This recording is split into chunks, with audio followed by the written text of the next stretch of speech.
Hey there, everybody. Welcome back to the Planes, Trains, and Comic Books channel. My name's Matt, and today we're going to review She Bites #1.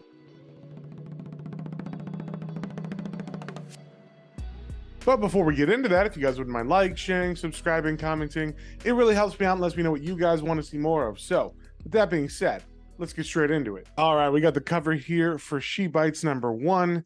It is a Scout comic, and it is by Hedwig Hale and Alberto Hernandez. And we start off on the first page with this little girl walking in the middle of the night. And it says this is in Pittsburgh, Pennsylvania, and the year is 1997. And we find out that this girl is going to a convenience store, and she's buying things that little girls normally don't buy, like bleach and a lighter, and she actually asks for cigarettes. And of course, the guy at the counter does not sell those to her. But unfortunately, there's a couple of metalheads in the background that see her, and they decide to follow her outside after she's done shopping. So they confront her to try to steal her money. They even pull out a gun on this little girl. But unfortunately for them, this is not just a little girl, she is a vampire. So of course, she just tears them apart and kills them, and she drags their bodies home for later. And later that night in the same convenience store, this woman named Brenda walks in. She is 18 and kind of down on her luck. At the moment, she kind of hates her life, and she's just looking for a way to make money to go to music school. And while she's in the convenience store, she happens to see that there's a poster for a babysitter wanted.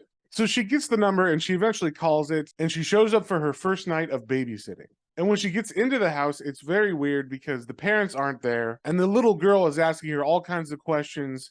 Basically, she's doing an interview to see if Brenda is the right fit for what she has in mind. And once the girl is sure that Brenda will work for what she wants, she actually tells Brenda that she is a vampire. And of course, Brenda does not believe her. She just thinks it's a joke. But when she leaves to use the restroom, Brenda finds the two metalheads that the little girl killed earlier. And that's where I'm going to stop it. I don't want to spoil anything else. So overall, this is a pretty fun little comic. I liked the story. I thought the little girl was funny. And this book kind of reminded me of a more humorous version of the vampire movie Let the Right One In, where there's a girl vampire who needs an adult to help her be able to navigate through our world. I thought the writing was really fun in this. The vampire girl's pretty funny. She has a lot of quippy lines and one-liners. And the way Brenda is portrayed at the beginning is really well done because you understand that she really hates her life. The thing that really stood out to me about this book was the art. I really liked it. It's got a very cartoony feel, but also it's very clean. And the colors on this really pop as well. So I'm going to give this book a 3.5 out of 5.